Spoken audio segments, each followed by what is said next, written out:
We invented Beeswax with a new product category. We call it the bidder as a service. And the idea is to allow sophisticated marketers and media companies to essentially have their own DSP in the cloud. So they can write their own algorithms, have raw data feeds, connect to just the inventory they want.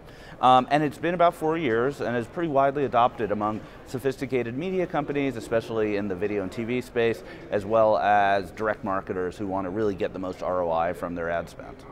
So what do you think of these direct marketers? We see them on the stage, Right. a lot of conversations, conferences. What is the opportunity there for our industry, in your opinion? It's really interesting. The good thing about direct marketers is they know what they want, right? They want ROAS. They want to be able to track every dollar they spend and see how it results in results. The challenge for the larger ad tech industry is many of them are a bit myopic and are totally dominated by their Facebook spend. So you talk to a marketer at one of these D2C brands and they'll say, we're super sophisticated, we buy Facebook. And you're like, well, there's a world outside of Facebook.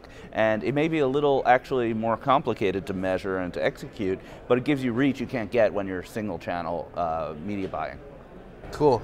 So tell us a little about the roadmap for you guys and where the opportunities are. We've been talking about video for a long time, Yeah. and what are the opportunities around premium video and your product? Sure. What I think is really interesting that's going on right now is that the lines between television and traditional digital video are blurring.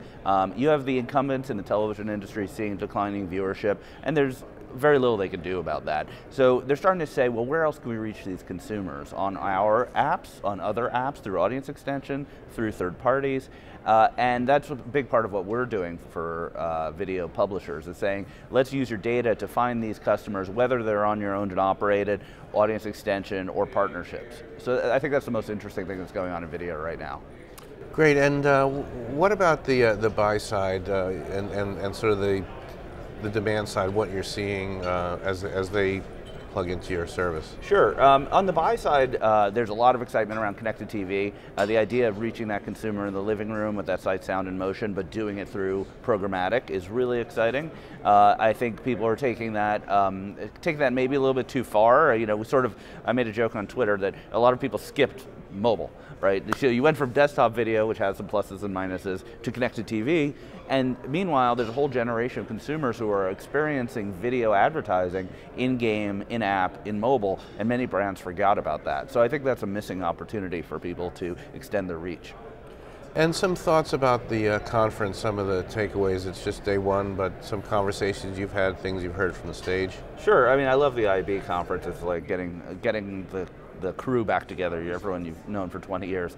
I think that we're seeing a lot of the television conversation happening about how people are addressing the new way consumers are experiencing video content across channels.